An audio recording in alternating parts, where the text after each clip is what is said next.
I got a lot of good feedback regarding Triple O, where you can emulate player actions. And today what we're going to go over is how you take pre-written character sheets and utilize that with Triple O from one system and playing them in a pre-written adventure of another. Let's go.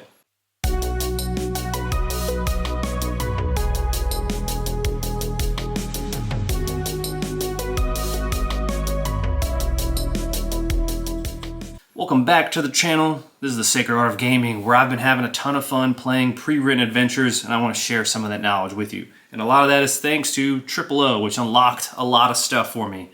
A lot of people have mentioned in my previous video about Triple O that Mythic can accomplish a lot of the same things, and I do not disagree with you. However, in my humble opinion, I am finding that Triple O gets you, because Triple O is doing a very specific thing. Mythic does so many things. I think it's easier for someone new to solo role-playing to pick up Triple O and accomplish this, in my opinion. You've got 2d6, that's all you need. Roll on a couple tables, and you have the option, and the odd. Pretty straightforward. Mythic, I think, not just for this, but for other stuff too, I think can be like a little intimidating. So if you're someone who has Mythic mastered, this could present an alternative, but you may not squeeze as much juice out of this. All right, so now let's get into what we've all came here to see potentially, which is the adventure. Sorry, I am potentially spoiling Cairn of the Winter King for 4th edition Dungeons & Dragons Essentials kit. If that's disappointing to you, back out now.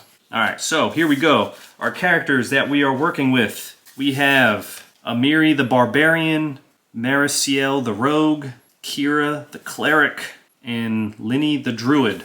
And we've got hindrances and all kinds of stuff on the back here. And this is from Savage Pathfinder. But I do think this would work very well here. We were talking about the companion, right? So in this case, Drugami, all we know is has a fighting of D8 and he's a snow leopard. So maybe we want to know a little more about our snow leopard. And this could be more than just for companions. This could be for enemies, hirelings, factions. You could apply this AI to a lot of things. I'm saying AI, we're using that term kind of loosely here. It's tables. Are we curious about like the action, focus, method, disposition? Because some of this might be a little weird for an animal. Let's go with just like generally how they act. Give me a 2d6 roll. 42. Persistence. Very persistent in a fight. So say something is running away, and we could just straight up use persistent. This snow leopard is not one to like stop. If you keep running away, it's going to chase you down until it catches you, and it probably will because it's probably pretty fast. Motivation might be a little tricky, but we'll try it. We'll say 54. Regret. I think I'm just going to re-roll that. 55. Rivalry. Okay, so I think because we have a barbarian here who's also probably kind of savage as well, there may be some type of rivalry that the snow leopard has with the barbarian whenever it comes to getting in there and like getting kills and beating up enemies and stuff. I like that a lot. So you can use that to see like what the character does. And then let's say we use combat tables, for example. We go ahead and we roll our 2d6. We're in combat. It's Drugami's turn. We don't know what Drugami's going to do. 45. Improvise a weapon. So that's kind of weird for an animal, right? But I don't think that that is too ridiculous, because what I think, maybe they're fighting like a troll or something, and then maybe Drugami, the snow leopard, like maybe there's like a stone pillar that's loose or something. So Drugami jumps up, pounces up against the pillar, and then pushes off of it, which pushes the pillar over onto the troll, towards the troll. Pretty neat. All right, so now to our adventure like we were talking about. All right, so we have our opening scene of Cairn of the Winter King, and it's cold, bleak, no food. People are beginning to turn on the Lord Warden of this place in Fallcrest.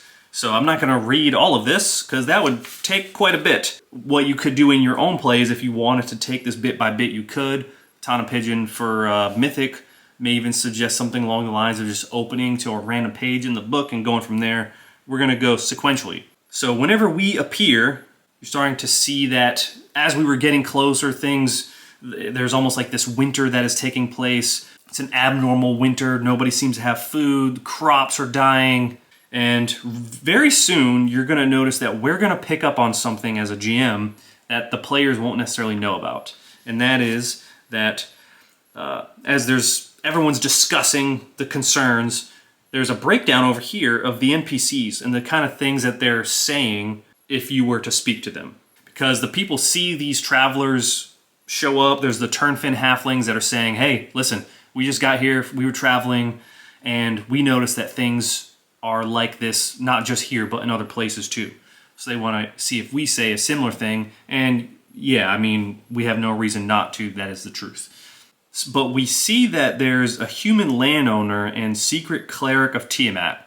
If you're unfamiliar with D&D and some of the gods and demigods and stuff, Tiamat is bad news. So that being secret cleric of Tiamat. And we could roll on a table. There's 1, 2, 3, 4, 5, 6, 7, 8, 9, 10 of these. So we could even just roll a d10 and say like, hey, who speaks? 10.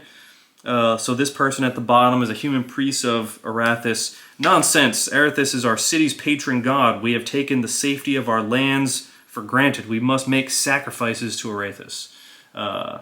And how many of these are we going to roll? Like 3? I like the number 3. 8. It's going to be this one. This is the same. So there's multiple entries. So I'm immediately noticing that if I were to do that, it looks like this response is to what a halfling says up here. So it kind of behooves you to do this sequentially, right? And what you're going to notice is that Armas Kamroth is making suggestions that are not the worst, but they're not the best either. It seems like Armos is maybe more focused on fanning the flames of dissent here. And then that brings us to our first section for making an insight check. So people are starting to gather into groups in this scene. They're kind of like by the river gathering as there's the Lord Warden who's sitting in the chair in the middle, and everyone's all up in arms. Everyone's upset.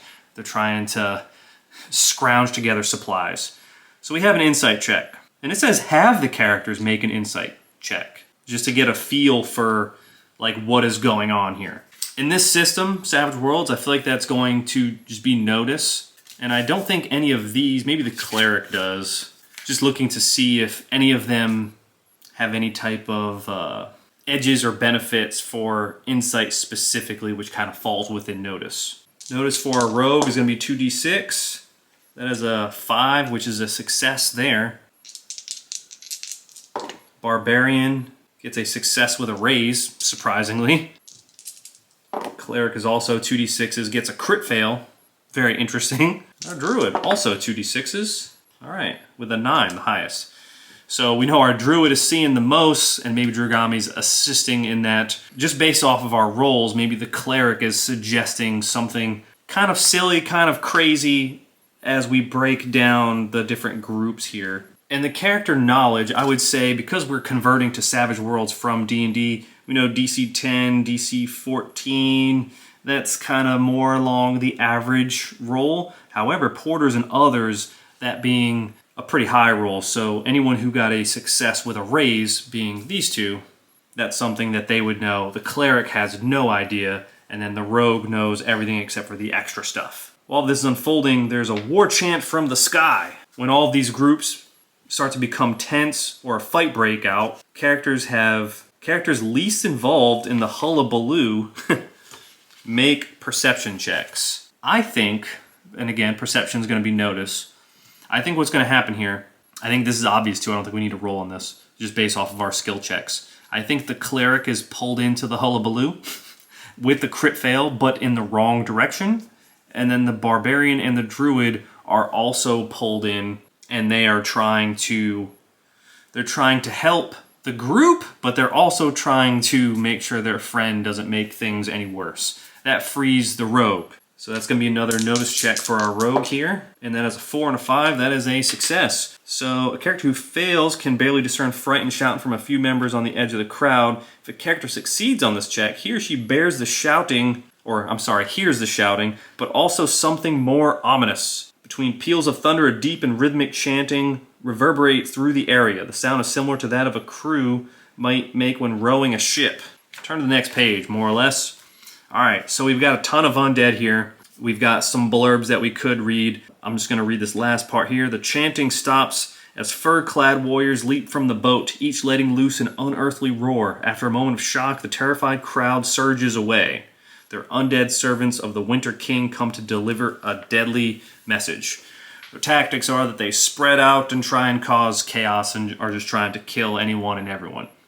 Now, I'm not going to actually do the combat here, but in the strictest sense of the word Savage Worlds, you would pull out the cards and do initiative and stuff. But there are some interesting decisions to be made here. So we know about the sky ship. It's a living creature. Would anyone actually go up to the sky ship? I feel like the cleric would be pretty locked into trying to help the people. The barbarian would be pretty locked in. The druid also, although curious. So I think if anyone, it would be the druid or the rogue. And I'll do kind of like a group roll for them. We know these two are going to try and help people and kill enemies. The rogue and the druid. Would they approach the ship? Would they consider approaching the ship? What are the chances of them approaching the ship? It's a long ship that's semi-sentient with a talking dragon figurehead that,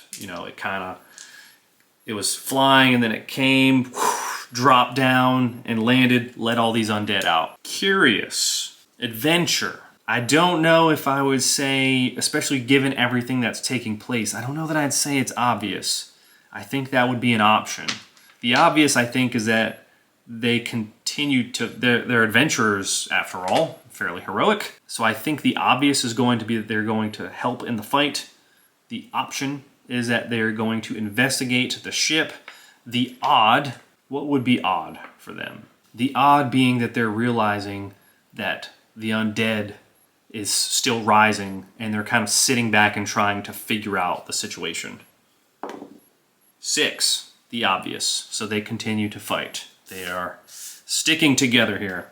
We would roll, we would fight, we would do the whole thing, we would do our skill rolls. I'm not going to do that. Maybe I'll even do it with this. Obvious being that they eventually win, but they don't, it takes them too long to actually figure out how to deal with these zombies who keep coming back. They need to be critted. So in my mind, it does mention something about like noticing that you don't kick them when they're down. To me, that sounds like curb stomping them. So they take too long to figure that out. The option is that they do figure that out because they do have a cleric. The odd being that they lose this battle. And I think I'm going to double down on this. Double 5s. Interesting. So that is the obvious. They do take too long to deal with the undead. So this could almost give the group a trait where maybe they collectively learn something about the undead and gives them a trait accordingly. Or maybe the cleric was trying to say something to them and they didn't listen, especially given that the cleric was just now talking nonsense earlier. So maybe now the cleric specifically feels like she's not listened to. And there's some cool, like, we could definitely dive more into that than I am right now. There's the river, and you could do stuff like tactics-wise if you wanted to use that. The different terrain and the totem poles. We'll just go right here to the aftermath of the battle, where you can then roleplay there. The people there are, of course, very grateful for what the adventurers, they just helped save a lot of people here, but I'm sure they didn't save everyone based on my role, and they also are hurt as well. So in Savage Worlds, they would maybe come out of this like bumps and bruises, which is like a level of fatigue. Then you go through this whole portion here where you can talk to the different NPCs, gather different information from them about the Winter King. This is where they start having some concerns. Now, I want you to notice something. If, like, say you're the player and the GM, what you could have done is you could have just said, oh, well, I am reading that the sky ship, it has a dragon head and it talks to you, and all I have to do is go on the ship and it'll ask if I have the ice staff, and I will say yes, and then I'll see what happens. You could have done all that, but that you're probably doing that because you know too much. Would you have done that normally? Probably not. So we'll go ahead here where eventually Lord Warden Farron Markley convinces everyone to be quiet and stands again on the chair to address them. If your players are likely to take the hint, you might have the Lord Warden be rattled by the attack and roleplay through characters' attempts to convince him that his people need him to act like a leader. That's a perfect opportunity. Would any of our people do that? I mean, I think there's a chance of pretty much any of them to do that, so I think we'll do a group roll. It's not their place, though, so maybe they don't try and always do that. So the obvious being that maybe they just try and stay out of it. The option that they do that exact thing. They attempt to convince him that his people need him to act like a leader. The odd being that they just straight up call him out in front of everybody. 1, the odd. So they call him out and make him look like shit in front of everybody. And you probably wouldn't have done that playing on both sides normally. So he probably doesn't appreciate that. Would he continue to say this? Maybe, maybe not. People of Fallcrest, my people. The terrible things we witnessed on this day were not an accident. Someone in Fallcrest has the Winter King's scepter.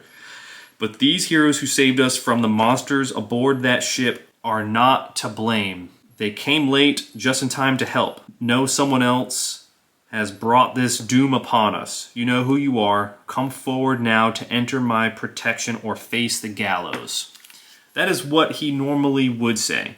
Would we change that? And we could even use Triple O on him. This being, I feel like this would be the option, given what just happened. The obvious being that maybe how good of a leader is he? Maybe he says most of this, but he doesn't necessarily say anything about it not being the heroes, and maybe just says that someone has it. Come forward. The odd that he just straight up blames them. Let's see. 5. All right. So he goes with that first one, where he doesn't necessarily say that they didn't do it, but he does say that someone has done it. At this point, make the characters make a DC 14 perception check. On a success, a character notices a male elf trying to sneak away. Again, with the notice. That is a fail by the rogue. We're not going to use a Benny. Success by the barbarian. A fail by the cleric. Oh, my goodness. So many successes for the druid. The barbarian also notices. Half-elf is Marco Lancet, a criminal and fugitive from a prison in the distant southern state of Hadrakar. He has the Ice Scepter. We'll say the druid probably notices first. The druid notices first and kind of nudges the barbarian. The barbarian maybe doesn't notice at first and then nudges him again. The snow leopard, was it Drugami? Yeah, Drugami immediately goes into position as he's trying to escape, and the barbarian is right there behind him as he tries to go in the other direction. And they stop him, and they're like, maybe Amiri's like, I think you have something that we're looking for, don't you? So Marco, he does not want to go back to the Cairn of the Winter King and is willing to give up the Ice Scepter to settle the matter. However, the people of Fallcrest aren't feeling forgiving if it looks like he faces certain death or punishment by remaining in the town. Marco changes his mind and offers to guide the characters through the ice cave if they'll take him with them. So the characters don't intervene, the heroes agree to take Marco with them, or the heroes board the ship without the scepter. That's a perfect, obvious option and odd. I think it would be obvious in this case, given our party makeup, we would probably try to take Marco with us, feeling like that is the happy medium. Boarding the ship without the scepter, I mean, I don't know that they necessarily have a reason to have that knowledge, but we'll use it here. We'll say going without the scepter is the odd, and the heroes don't intervene being the option. 5. So the obvious, they take Marco with them. He's hardly pleased to go, but he feels that it's better than the noose. If you like, you can photocopy. Okay, thanks. And then this is where the Lord basically makes the request to, hey, will you board the ship, go to the Winter King, and stop this endless winter? And that's where that quest would begin. Hopefully that was a solid little demo of Triple O being used with Cairn of the Winter King, a D&D module, in combination with Savage Worlds pre-generated characters. Yeah, I feel like that was an interesting little experiment. Let me know in the comments down below if you wanted something that was like really more in the nitty-gritty. I know this video was getting kind of long already. Let me know in the comments down below if you found this helpful, what portions of it interested you the most. Don't forget to like the video if you enjoyed the content, and subscribe if you want to see more content like this. I'll see you in the next one as we continue to explore the sacred art of gaming together.